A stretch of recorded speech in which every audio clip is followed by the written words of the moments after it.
Hi, we're gonna wait a few minutes until a few more of us can join. Hi, Alma.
Hi all.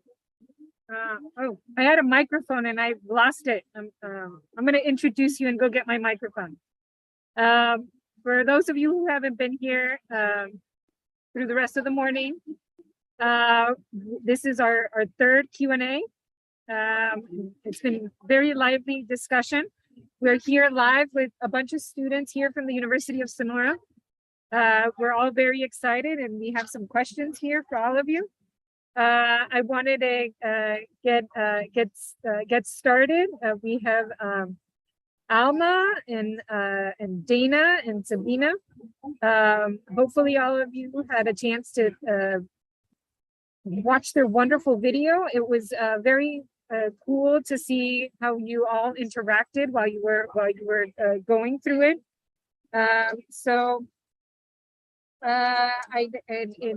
Thank you again all for being here, and I want to open the floor up if anybody has any questions.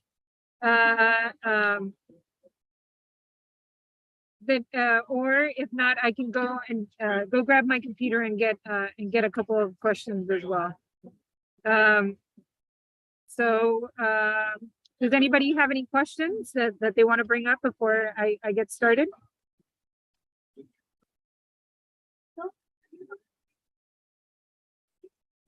No? All right. So I have some here, some interesting ones that I'm going to have to translate from Spanish to English. I'm going to start getting better and better at translating from Spanish to English. I think both Alma and I have been, and Natalia and everybody that's been working in the team has been working as translators nonstop.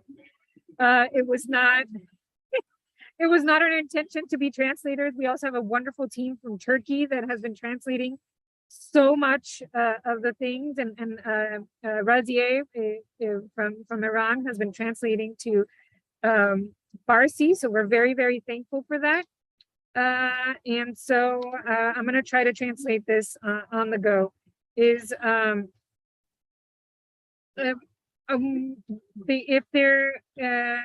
there's any what you think might be the benefits or the risk or limitations about talking about open and big team science in a country where we might be more individualistic versus in a collectivist culture. This is one of the questions that I got from one of my students.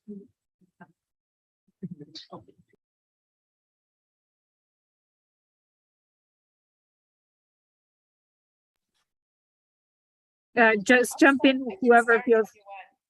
Yeah, go ahead, Dana. I'm gonna go get my microphone real quick.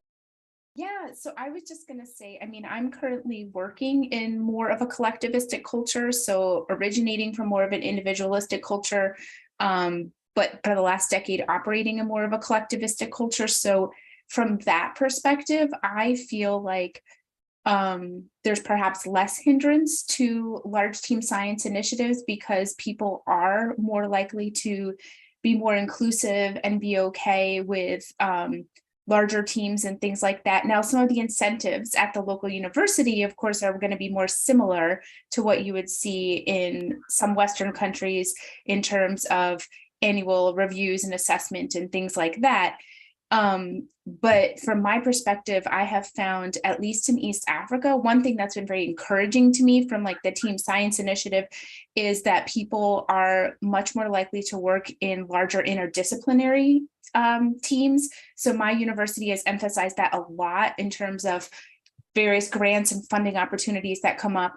They're constantly trying to pull people from the business school and psych and international relations and all these different fields, which may happen in other places, but at least in my experience, didn't happen with quite the same frequency when I was conducting research in the US. And so in that regard, I find that there's a much more interdisciplinary approach, and larger teams is more widely accepted, and people coming from a lot of different angles, which I think just makes for better science. So that's on an encouraging note. I haven't viewed it as a large problem, that specific aspect in my location, despite other challenges there. So.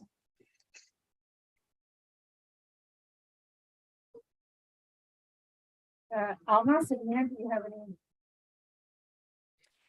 Yeah, if I may just add a few thoughts, and I am thinking and speaking at the same time. So, because I have not thought about this angle, contrasting types of cultures and how that might relate to open science practices and principles per se. So I don't have a defined, well thought out answer here, but now living and working in a highly individualistic country and society, I think one of the highest on the World Values Surveys, I think Sweden really does, is not just individualistic, but it is definitely an outlier on that dimension.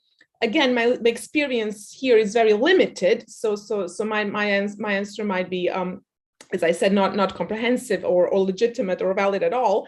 but from the experience that I have, I find that it's not contrasting at all. Particularly the reason it's not, I find that two values that are extremely appreciated and kind of emphasized over and over again in Sweden as an individualistic culture and country is the principle of transparency and truth. And I find that these two, in a way as well, so this is now not talk about collaboration as an important practice of it, but principles of transparency and truth as being an extremely important principles that are related to open science ideas and practice itself. So I don't, from that particular angle, I do not find it contradictory at all. You see, so it depends what piece of cake we want to kind of eat, I guess, right? And then the answer then becomes flows in one direction or another. So these are just kind of my brief thoughts as to the question that was posed, which is a very interesting question, I find. So I would just add briefly, because now I'm like living and working in Japan, which is like very collectivistic, and they actually prefer collective over individual. So the problem that I mean, if that is a problem, but for instance, with the students or when you are working in a team, they don't want to actually compete too much, and they don't want to expose themselves too much. And sometimes that is actually not that good for them and not that good for team, because you can really benefit from their expertise, but they are not that, like, let's say, loud or ready to actually be different, because they consider it like, then I will be different and I shouldn't be that too different. I should go with the flow. So that would be the only difference that I actually noticed while working like in Japan and in academia. Other than other stuff that happens like to you every day, that for instance, bus will never wait for you for 1 minute because you are late, because you're just one individual and the whole group is like ready to go. So that's like another thing, like everyday life in collectivist culture.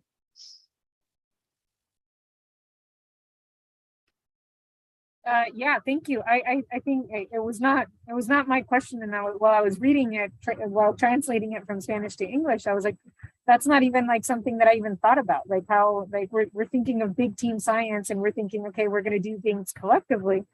But if we're trying to do big team science, we're trying to do it worldwide. We're trying to do it worldwide. Sorry, I went to go get my microphone and I just put it to the side, not thinking about anything else.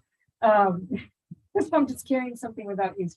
And so we're not even thinking about that, of like how will this affect the researcher, or how will this affect the person or the research itself or the topic itself, if we're coming from like a culture where it might be more individual or more collective, and what types of like output we're going to get in either way. So good job, student who came up with that.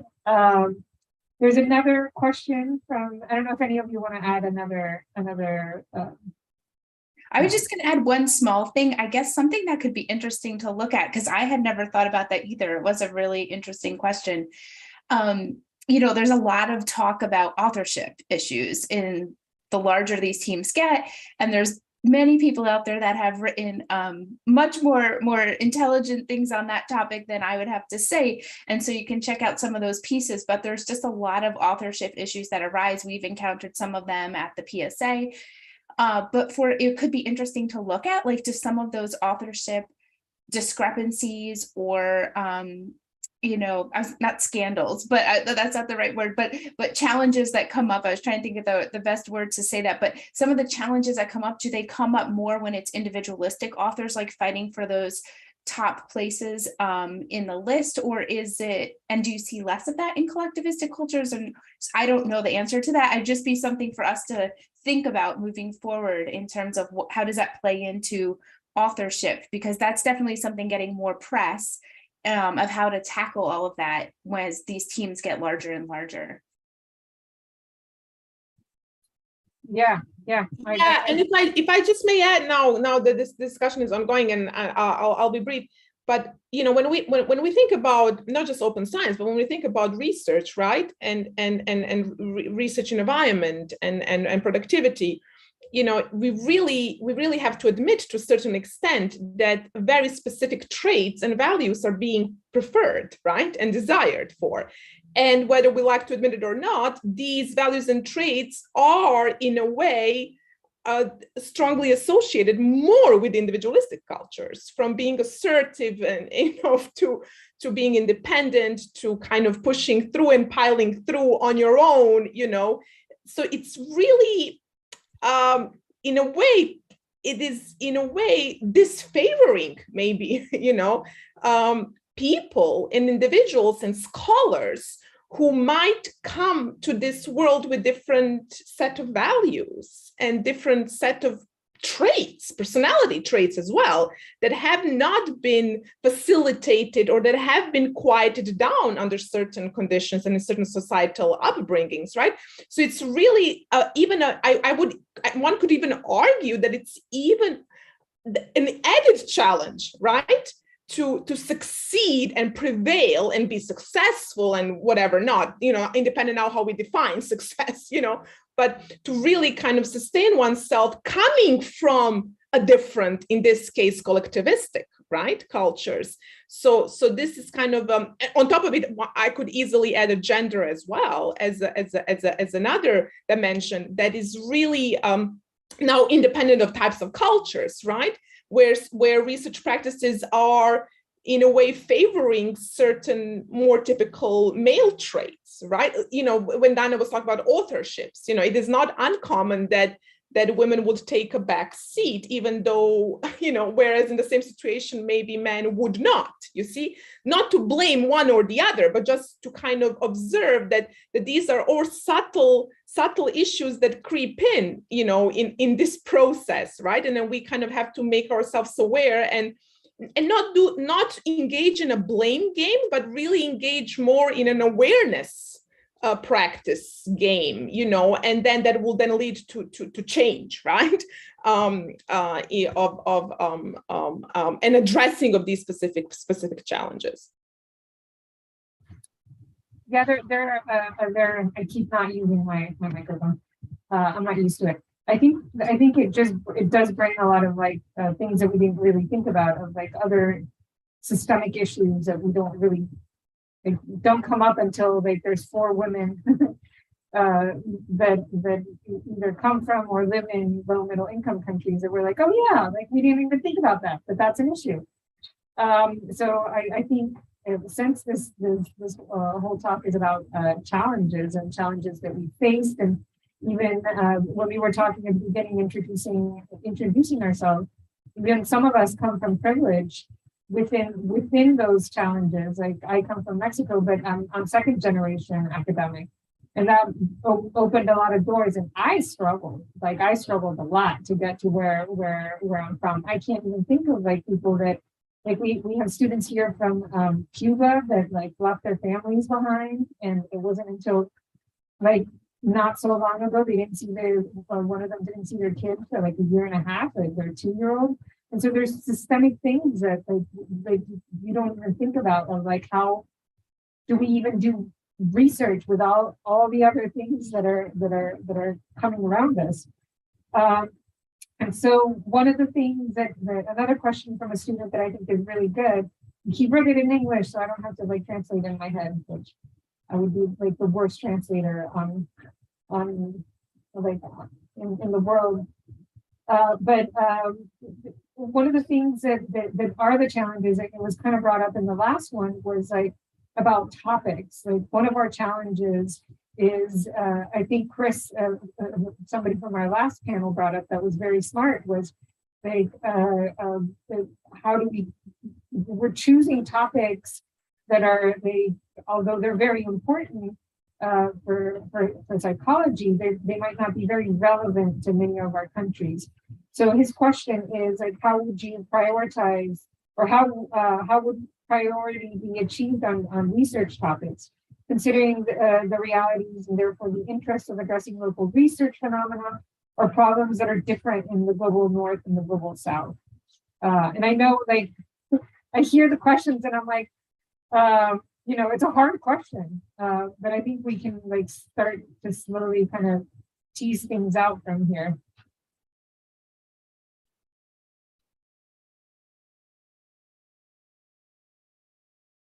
Dana, you want to give it a go? Or Sabina? I can give it a go if you guys are okay with that. And again, speak from personal personal experiences of choosing the questions, right? And because so many things can be a question and important questions at the same time. So how do we make this choice? I'm going to say what I always tell to my students, whatever question you choose, you as a scientist, as a scholar, as a researcher, you kind of have to be aware that you will spend your life on it. So you will spend the rest of your life looking for answers and increasing one's understanding. So my advice is always choose something that really motivates you, that you actually are intrinsically motivated enough to spend your life, your effort, your resources, somebody else's resources on trying to really understand this question. And by motivation, we can have different types of motivation. Motivation can be just pure interest to understand something. It doesn't have to be only a societal burning issue, right, that motivates us. So we can have different sources and forms of motivation. But the important thing is that one is really invested through motivation to really understand and unpack these particular questions. And that's how I've chosen mine, and I do not regret it one little bit, because it has really sustained my enthusiasm, which I think is really important. Very often when I give a talk, it's not uncommon that people come to me and said, oh, this was really interesting data, that you presented, but we can't not comment on the enthusiasm that you put in when you write your papers, when you give a talk, and I think that comes through, and it comes through because I'm really motivated to understand what I'm after. And I think that one should go after it, so whatever is, and one should not be bothered, is it relevant enough? Is it interesting enough? Is it really, I think we shouldn't bother with all these noises that come when we start to choose a question, but really try to look into our inner kind of motivations. The only problem that there are many problems that come with it, but I have experienced that in my early career, a research career, and I think it's very important to share it. Coming from a very problematic, socially, politically problematic context, choosing a question that motivates us, I have had a problem as I said, in my early career, where it became personal, where my research it started as a personal process. So now it is, I believe, impersonal, but it started as a very personal process and personal endeavor, and that became problematic. It wasn't problematic because I was motivated and enthusiastic enough, but it became problematic because I started to become not biased necessarily, but I started to advocate for specific changes, social changes that should come and stem from my own research and empirical evidence. And I think the line between being a researcher and a scientist and politically, socially advocating for something became very blurry at one point of my career. And I think that all of us who are social scientists working on socially relevant, important topics can become into this trap, right? So it's not a problem, but I think one has to become aware of this.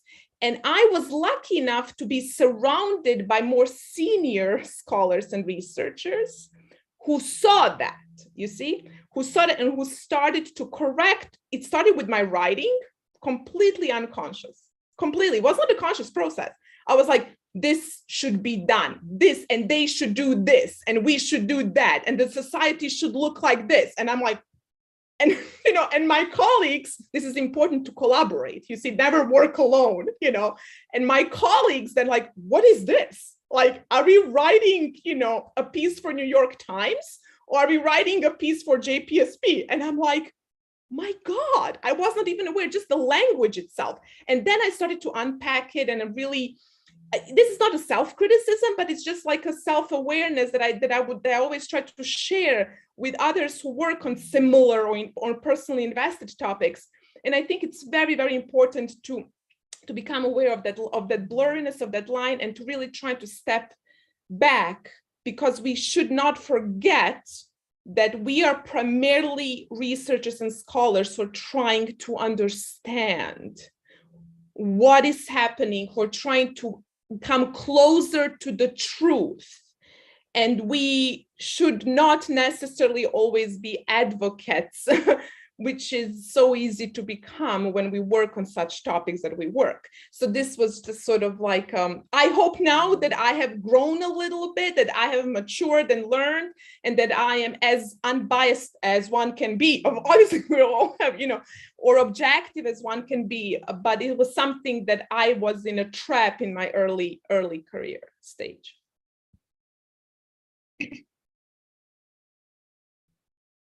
I have no idea if I've answered the question. And I don't even know what the question was.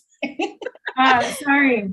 It was a great answer. And I think it kind of goes both ways too. I think one of the things is some of us also are very detached from our topics too. And try to do the whole, oh no, this is an objective science and I need to be this needs to be very like square and everything. And I think we don't, I wish Crystal was here too. I think maybe I'm becoming a qualitative researcher, but I love numbers. Of like having our positionality too, of like, okay, well, this is where I'm coming from. And like, it's good that you have passion, Selena. It's good that we all have passion for the things that we do. And we sometimes don't think of that as well. And I think that's something that's important in when we do our research, and also maybe even be part of our research to say, okay, this is where I'm coming from. And this is why this is important. Because this is a real issue, and these are real people, and these are real things that are happening, and we need to have solutions to these problems, or maybe not solutions, but we need to address some of these issues. So I think I think what you bring up is very important, and I think more of us need to be maybe more passionate and bring more into our consciousness of what it is that we're doing with data, how are we doing it, and why are we doing it, and how is this going to affect other people? So yeah, I think you answered the question. If I may just add a little bit, because it's like a follow-up of Sabina. So I had a problem when I was doing research for my PhD, because I was interviewing people who actually survived the war in Bosnia. And somehow to me, it was like, I later on wrote a piece for Social Epistemology Journal, like finding a parallel. So somehow I started finding like a parallel trauma and parallel thoughts in my head when I was listening to them. And it was also like some developmental issue, because I was like 8 or 9 years old when those things happened. And then they were like much older, like 18 or older. And then I was trying to find like some sort of a parallels and to understand their narrative compared to mine. And I realized that was somehow influencing my research. Hence, I had like independent evaluators and coders for my narratives, because I realized that I couldn't do it on my own. I couldn't analyze it on my own, because I already invested myself too much. And it was not just about being biased, but also about like going through the trauma over again. So that was my problem. And you realize that at some point you really need help, and you need to stop and reflect. So like whenever you are doing something that's sensitive or something that you survived or you are attached to somehow, you should be careful of these things.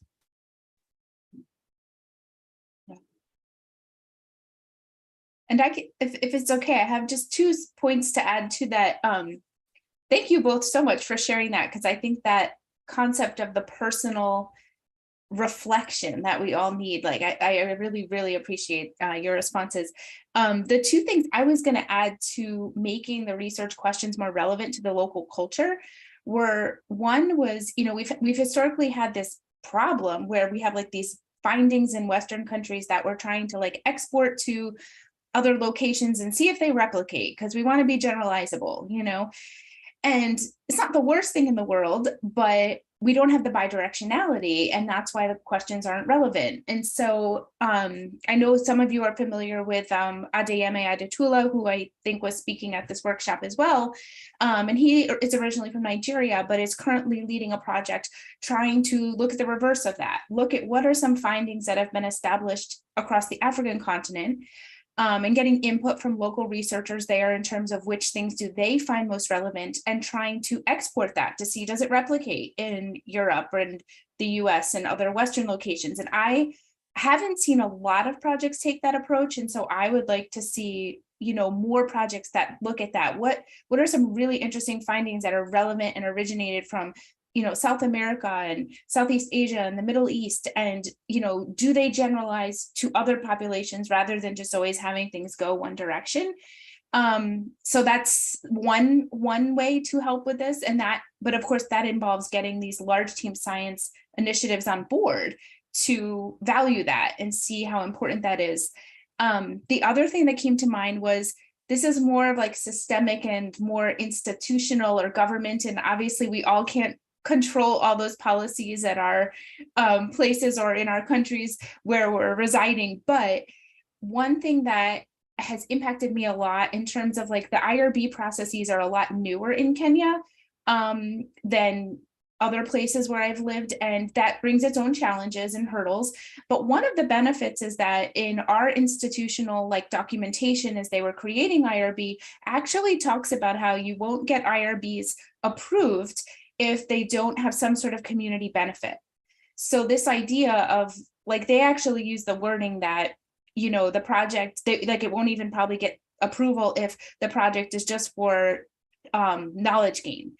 And so it's not to say that basic research is not beneficial. It still is beneficial, but they hold a strong line on wanting to make sure, like, if this project's going to get an ethics board approval, how is the community going to benefit? What is our local culture going to gain from this knowledge? And I really like that, because I've had times where maybe I'm collecting data for a colleague in Europe or something like that, and my institution will come back and be like, okay, there's nothing wrong with the project per se, but give us a bigger picture. What is this going to do? And so I haven't had, at least in my experience, IRBs in Western countries have that same approach. And so that is something that I also think is encouraging, because that will push the boundaries and make the researchers have to have, you know, research questions and projects that are relevant. And so I don't know how many other locations take that approach, but it is something that I've been encouraged by, at least in my location.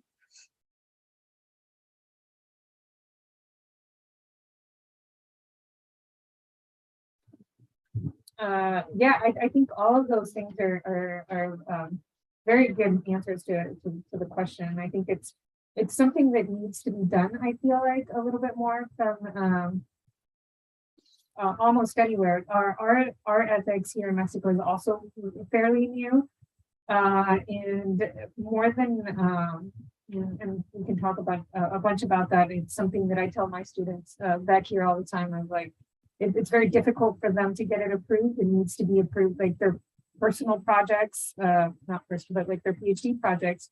They can't get it approved directly, so they have to go through us.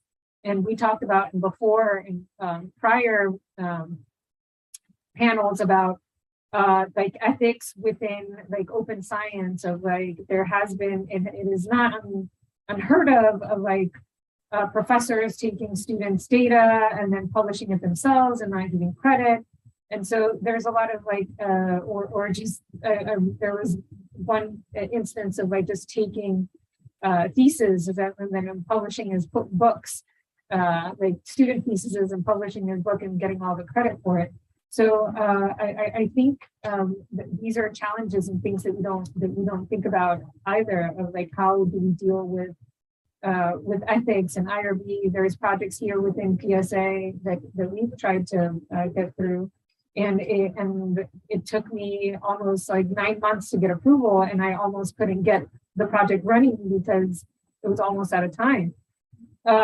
So what we've like learned to do is like try to get city training from like other countries, and like try to do other things. So I think that's like interesting thing that Dana, you brought up in the video about ethics and about relevance and local relevance and IRB approval and all of those things that within us we can talk about how we can deal with that within either within PSA or within ABRIR or from any other institution. If there's like ways that we can deal with ethic approval within within our institutions, but maybe from outside, so that we can all have the opportunity to work with the projects that we want to work with.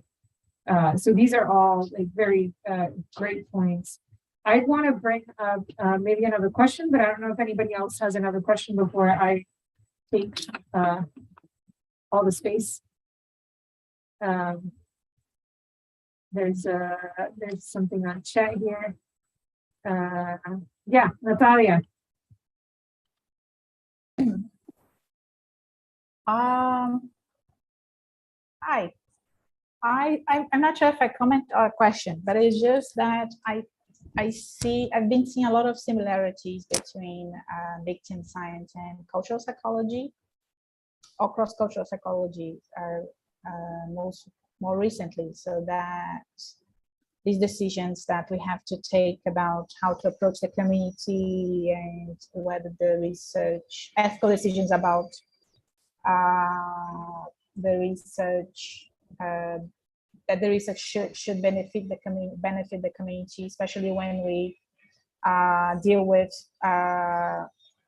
populations in low and middle income countries or populations that are vulnerable. So I'm just echoing what Dana said, and I think cultural psychology deals with similar topics as well. So I just wanted to mention that, and perhaps ask if you the speakers knew that, ever heard of that, or wanted to say something about these similarities.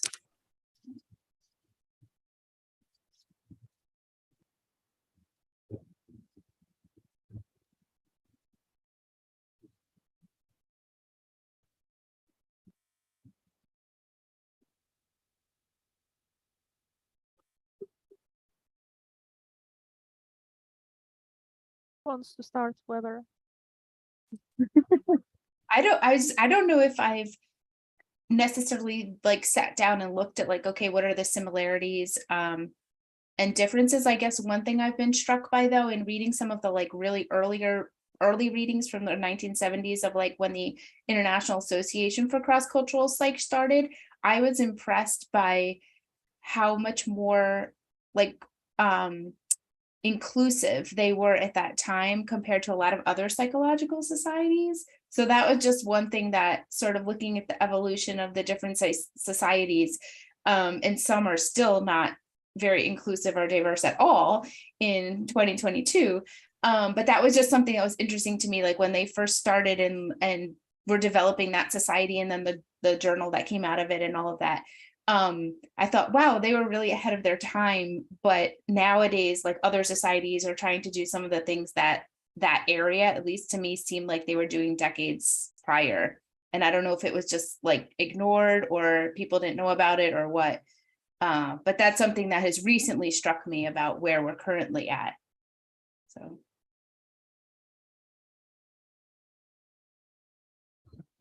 There's one sorry again. There's one last question here that I think is interesting that I just got.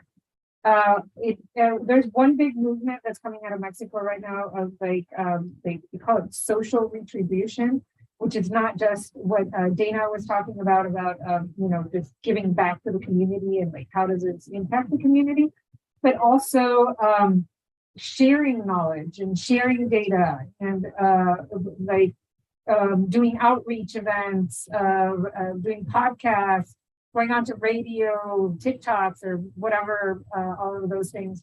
And it's something that our federal government is pushing a lot of. And so the question is like, could it be possible to add that part of sharing so that other people can use our results for other things like education, you know, knowledge for public policy? Like how are we making that bridge from, this is a paper that I can just publish in Science or Nature, or PNAS, or whichever journal, to how do we get it to the people?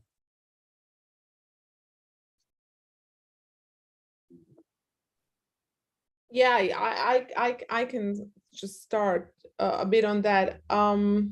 Yeah, it's a good question. It's an important question, and it's a question that I think we all are thinking about and struggling and trying to resolve as we go, right?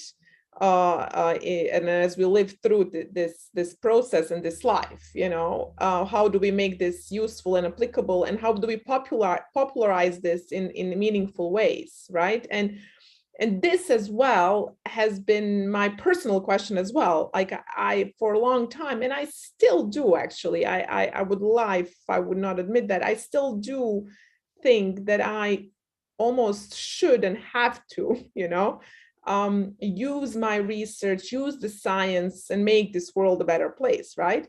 And that it's kind of my responsibility to do that, as a researcher. And as I said, I still believe that.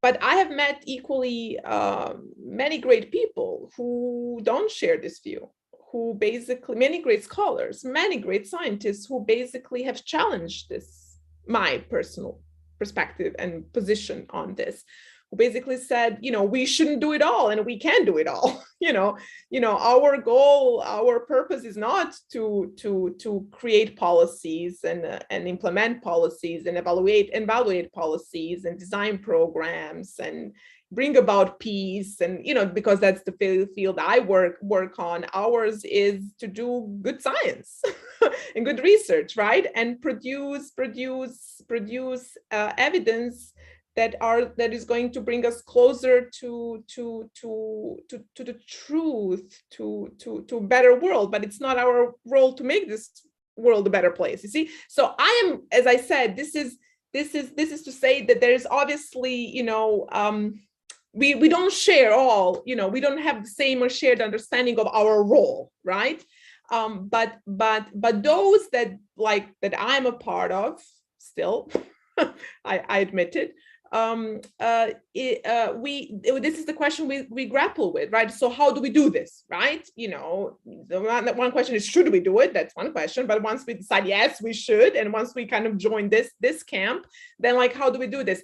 As popularization and sharing is the way to go forward, 100%. But we have to be just very careful at the same time. You see, who and how we are sharing this with, because not everybody has that capacity and expertise and understanding to use that data, use that knowledge in the way that we think should be used or could be used, you see? So we have to be super, super careful when we embark on this sharing it, and here we go, take it as it comes, right? Because at the end of the day, it ends up in the hands of decision makers who do not have the expertise, the training, the capacity, the knowledge that scientists do have, because they underwent a different type of training. And so what I'm trying to say here is that we have to be careful once we embark on this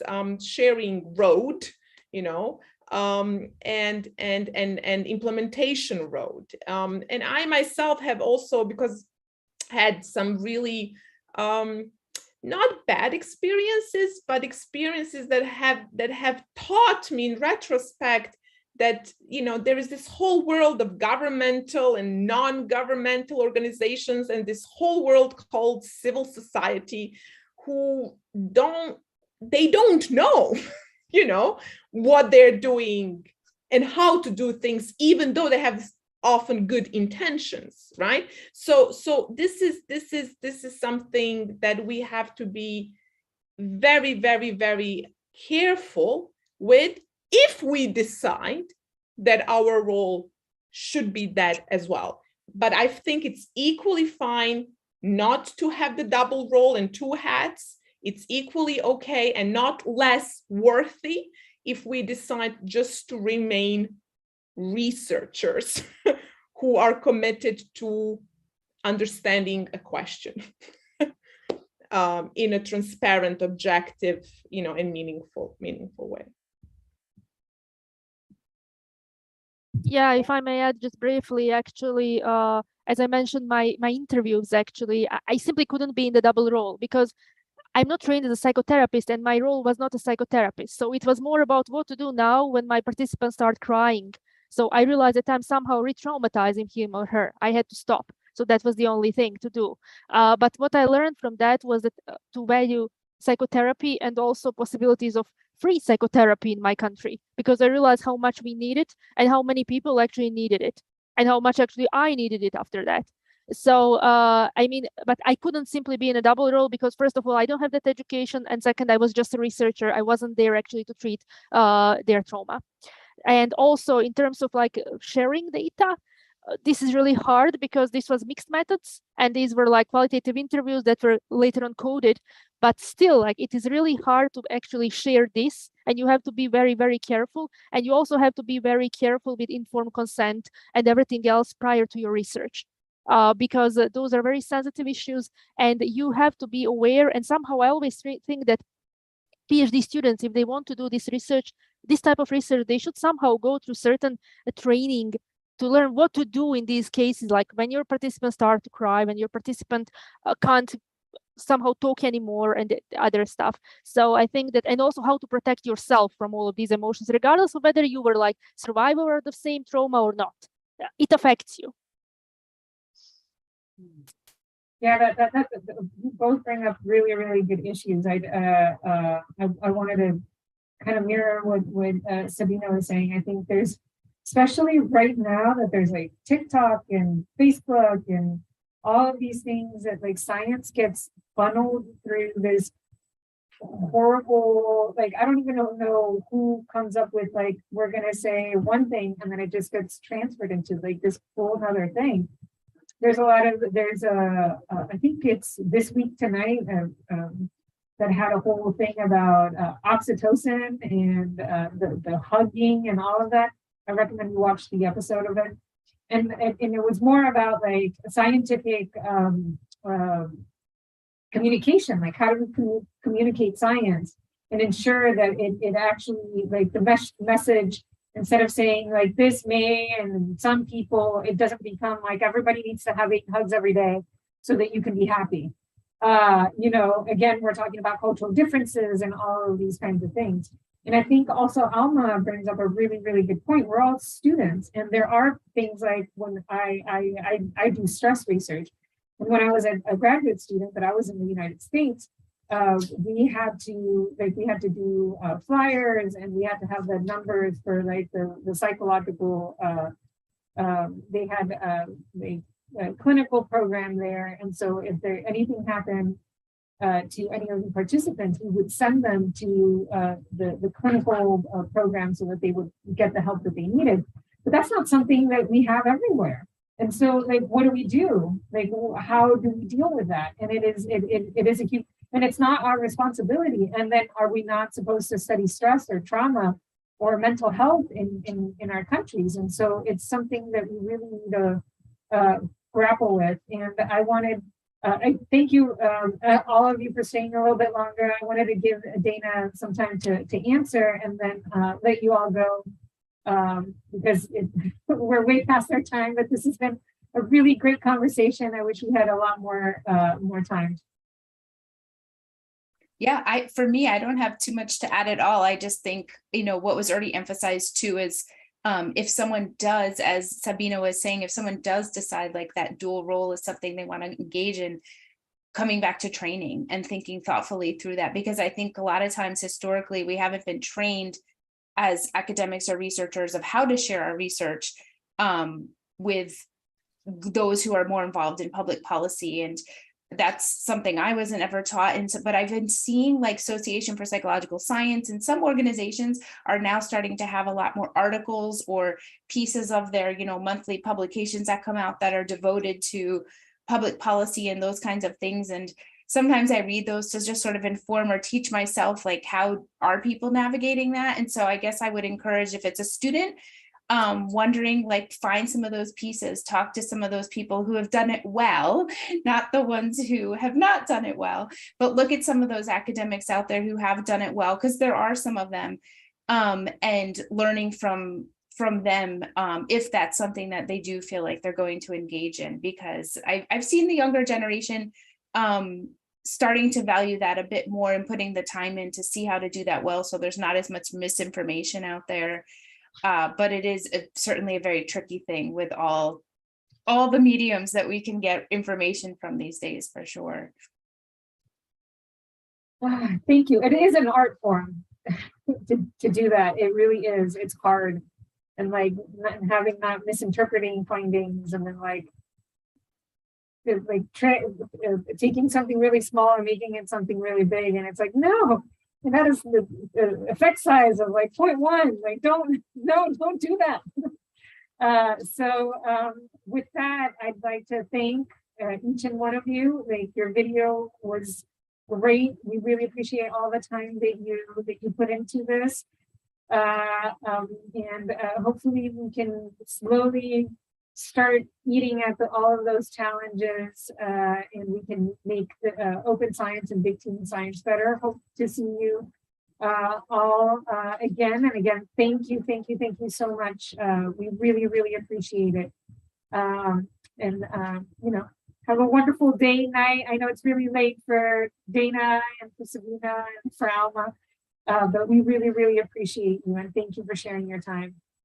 Yeah. Bye. Bye, everyone. Thank you. Bye. Bye.